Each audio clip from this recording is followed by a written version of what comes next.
Hello again, everyone out there in the digital world, and welcome once again to Spliced In Later.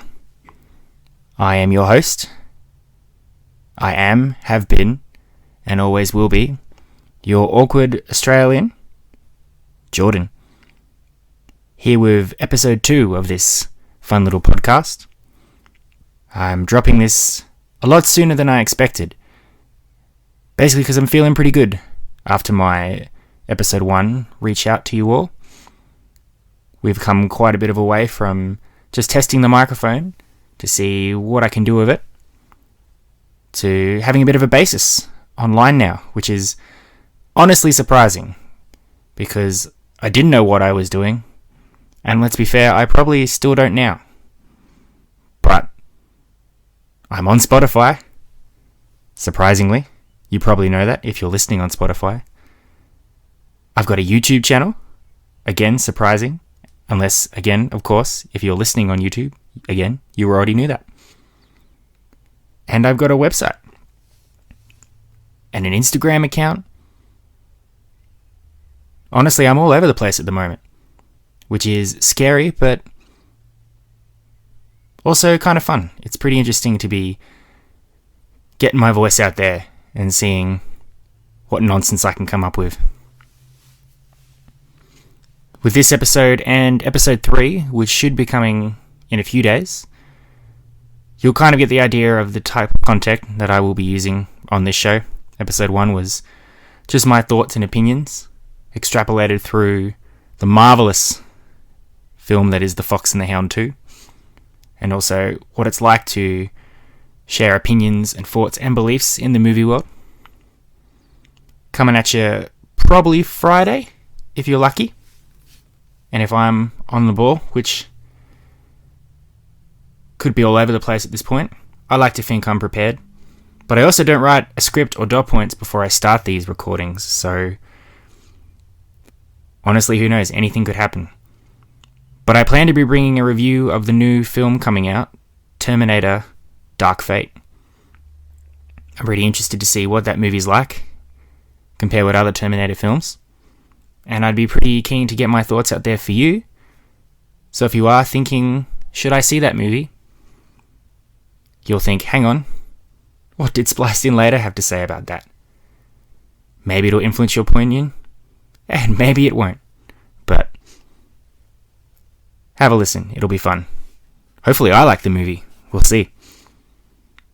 But for today's episode, what I want to do is once again talk about a movie that I saw quite recently and build on that into a general view I have of movie production and recognition of good films and what it actually means to be a good film. Is it limited to a certain type of genre? Or should we be accepting that films are different and that's what makes them good? Because honestly, everybody's got a lot to say about this stuff. Some high-profile directors have come out with some opinions on certain movies, which I will address later. Even the public at home probably have a different opinion on what makes a movie good or not. Why a movie should get an award, why it shouldn't. What makes a movie entertaining. What makes a movie interesting. It's so many questions out there, so many different genres, so many different thoughts and opinions. We could discuss it for hours, or I could talk at you for hours, or until you decided to turn this off. But I'll try and keep it down to a good 15 minutes or so, just to make things a bit easier for everybody. So the movie I'm going to talk to you about right now, that I did mention briefly at the end of last episode, is 127 Hours. That's right, a movie that came out 9 years ago, and I've only finally worked up the courage to have watched. Based on what I know happens in the movie, it required a lot of courage on my part, which I will explain. Again, I did say in the past that I will try not to spoil these movies. With 127 Hours and other films that are kind of based on historical events, it's hard to talk about them without talking about the actual thing that happened in the film. I'll avoid it where I can, but for the instance of 127 Hours, if you are unfamiliar with this, it's probably for the best you do know what's coming, because a heads up would be nice, I think, for people who are squeamish or do not like uncomfortable situations, such as myself. I imagine this is what people who saw The Exorcist back in the 80s felt when they saw some of the truly, truly gross stuff that was coming across in that movie. So, 127 hours. Basically, it is a film about the true story of a guy called Aaron Ralston. Aaron Ralston, I believe, is an adrenaline junkie, from what I got from the film. I've had a quick look at what he does in real life, and he's climbed mountains and stuff, so he's really looking into this stuff. Good on him. Certainly not for me. James Franco plays Aaron, in a pretty good turn from him. Honestly, I'm normally familiar with James Franco in either comedy roles, such as him playing a ludicrous version of himself in This Is the End, another great film, one day we'll discuss, and as the original Harry Osborn in the Spider-Man movies directed by Sam Raimi, starring Tobey Maguire. Again, he was very good in those. Big James Franco fan, I think, in some instances. Some other instances, not so much. But that's for another time. Aaron goes for a bike ride. Doesn't tell anyone where he's going. Goes out. I believe it's called spelunking. I have a friend who took me spelunking recently. I thought it was something much different than what it turned out to be, which appears to be cave diving, or squeezing through holes, I believe. Again, I'm not one to go outside much, as you can probably tell from all the movie talk we're going to go through. But yeah, that's what Aaron gets up to, and unfortunately things take a turn, and he ends up stuck, horrendously, with his arm pinned under a rock. And the 127 hours is the amount of time he is stuck there. Or on closer look, because once you see these history things, you like to know what actually happened, so I looked it up. 127 hours is actually the time from when he got up on the day for his accident to when, spoiler alert, he was eventually rescued in the end. Now, what you need to know is, at the end of these 127 hours, in order to escape, he is required to do something pretty drastic. As much as I don't want to spoil this movie for you, you do need to know that he has to cut off his own hand. Or arm, essentially. Up to the elbow, I believe it was. Which requires him snapping some bones and cutting through some nerves. Oh no, Jordan's spoiling the movie. Why would he do that? Well, I'll tell you, I was in a university class for a media thing, and they showed us a short film called Spider. And in that movie, through a series of circumstances, a man ends up with a needle in his eye.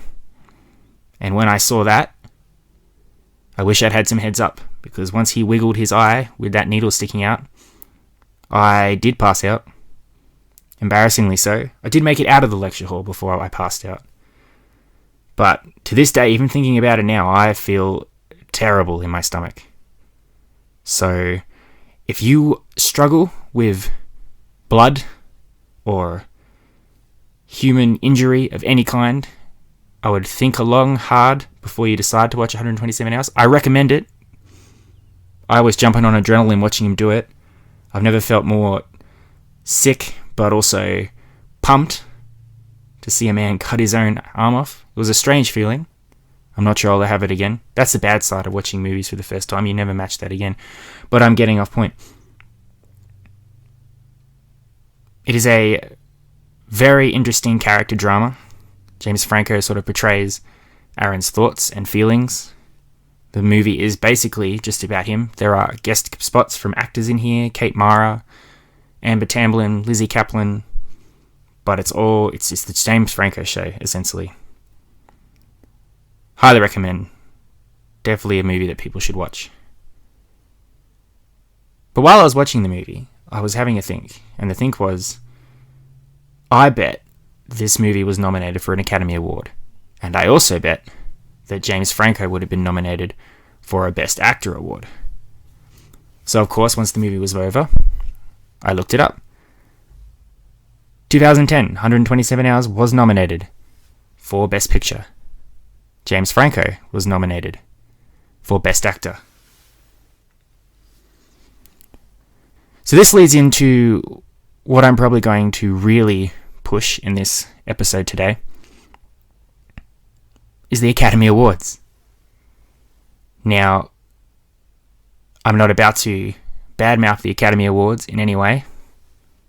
Personally, I love the Academy Awards. I would watch it if I could. Unfortunately, down here in Australia, the Academy Awards are normally shown on a Monday during the day, which requires me to be at my day job. And your work's not very happy if you're not actually paying attention to your work, but checking to see who won what award every 10 seconds. Coincidentally enough, I did go on a trip to LA in 2018, and it just so happened to line up with when the Academy Awards were on. Unfortunately, in true Spliced In Later luck, I timed my weeks wrong, and I was at Disneyland when the awards were on. Haha, I know, you were at Disneyland. That's terrible, you've really messed out. And that's a good point. But it is frustrating to know that these awards are literally somewhere nearby in town, and you're watching it on the TV. I should have been able to go. I would have liked to have spot Hugh Jackman. I feel as fellow Australians, we would have had a connection. Maybe he would have invited me in, and we could have had a sing. We can certainly dream, that's for sure. But the parameters for the Academy Awards, and especially for Best Film, especially these days, you can really guess which movies are going to be nominated. Because to be nominated for an Academy Award for Best Film, the parameters are pretty simple. It has to be tug at the heartstrings sort of thing, a movie that is guaranteed to make people feel a range of emotions. They're movies that focus on a particular actor demonstrating their skills. Sometimes the movies are based on historical people, or sometimes they're fictional, but it is that one person proving how good an actor they are and holding the story on their own. The movies are normally filled with messages.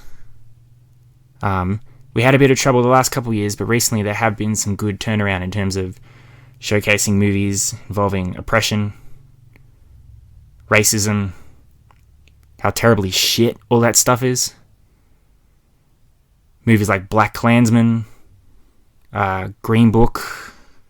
There's some issues with Green Book, but I'm not going to get into that. Way back when Brie Larson did The Room as well. So you've got some movies with strong female leads as well, which is great. This is what we need.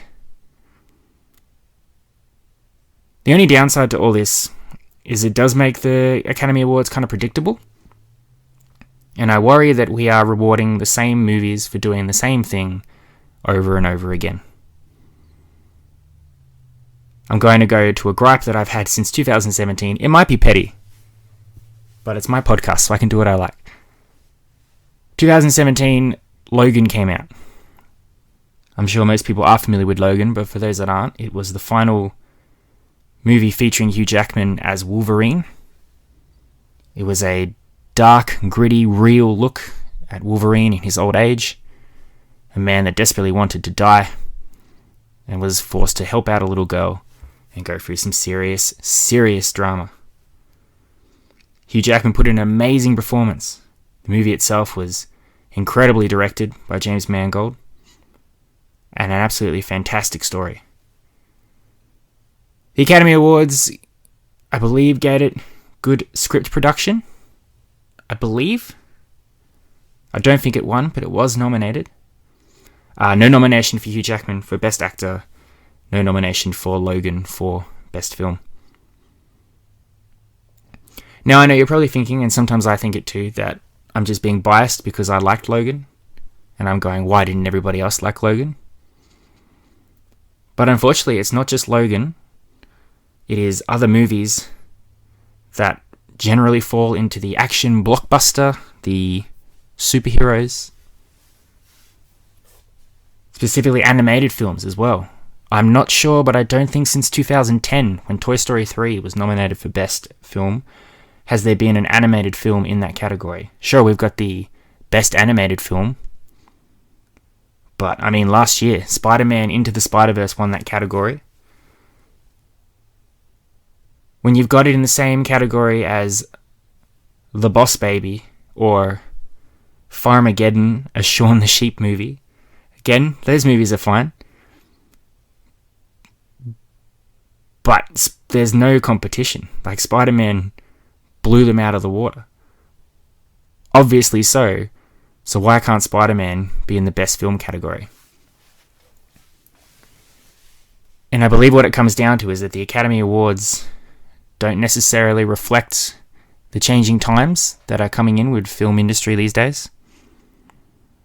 There's a lot of focusing on the same parameters and standards that were prominent in the 80s and the 90s, early 2000s. And it's unfortunate that a lot of these films are just not getting the recognition they deserve. Even the Golden Globes. You take The Martian. The Martian was nominated for a Golden Globe, but in the category comedy or musical.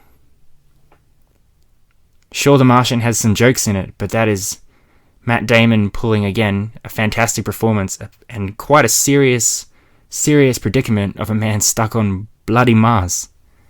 That should really have been a drama, so I don't understand how that decision was made. And I think a lot about this stigma that these movies have as well. I'm going to pull quite recently some quotes from Martin Scorsese and Francis Ford. Sorry, buddy, if I mispronounced your last name. Coppola, I want to say. Scorsese called the Marvel films not cinema. Coppola went as far as to say they're despicable. Sorry, Black Panther. I guess your movie about racial discrimination and empowering for African American culture is despicable. So, be ashamed, I guess. That's some sarcasm, just in case people are worried that this is suddenly turning in that type of show. It is not. Black Panther was fantastic. Scorsese, I have a bit more leniency to. I think he may have made a faux pas. But unfortunately, he has doubled down on those comments since then. I get what he's saying. And again, this is what I think the Academy Awards are doing as well. Not cinema. Marvel movies are theme parks. They want movies that are serious character dramas. Real life situations. But it's a slap in the face to all the people that are working hard on all these movies. Not just the Marvel films. Science fiction films. Animated films. All of these films require people to be emotionally invested in them, to put 110% into production value. And most of the time they come off pretty well. And I would just really like it if there was some way that all these movies could be properly recognized without falling into that stigma of just the same old type of things over and over again. Right now, I could probably guess what's nominated for Best Picture for 2019. Feel free to come back to this podcast to call me out if I'm wrong. But right now, I would say The Irishman, Ad Astra, Joker, maybe, if we're lucky. 1917. Again, movies that will probably be good. I'll probably love them. I'll probably gush about them on here at some point. But Fast and Furious presents Hobbs and Shaw. A big action blockbuster. I enjoyed it. I'm sure the Academy didn't. Be nice if they got a pat on the back, that's all I'm saying. Or just this, to get rid of that stigma that it's just a dumb, schlocky, blockbuster popcorn flick. So, don't expect an award. Maybe this is my optimistic take on just trying to continue the message of this podcast, which is just to be positive. Maybe I'm talking out of my ass. I don't know. Have a think about it. Look back on those Academy Award nominations. Look at the movies that you like. Do you think they're deserving of an Academy Award? Do you think they're deserving of any sort of award? I'll wrap up now. This has been a lot more of a serious discussion than I was expecting. But I do get very personal with this sort of stuff because I do love it so much. I love movies. I love watching movies, talking about movies.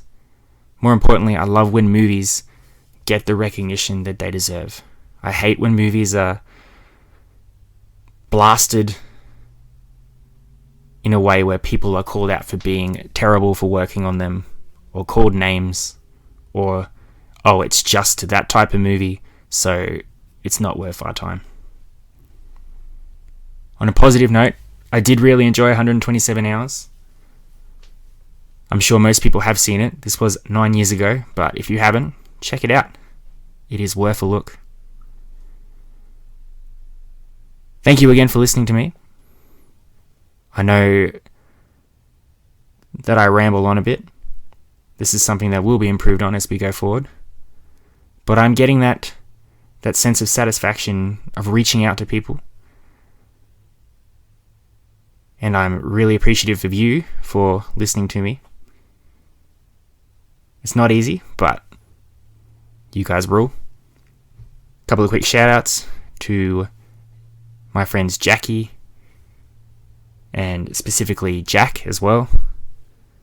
You guys have been listening in on these, giving me feedback, positivity all around, and I love it, and it's what has inspired me to push forward and keep going. I won't plug anything. I don't want to be that type of person. I'm not here for money or gain. If you are listening on YouTube though and you want to hear more of these videos, you can feel free to subscribe. Feel free to download off Spotify. Otherwise, thanks very much. Again, I am the lovably awkward, rambling fool that is Jordan of Spliced In Later. And I'll catch you next time for my review of Terminator Dark Fate. Adios, muchachos. And I'll catch you next time. Bye-bye.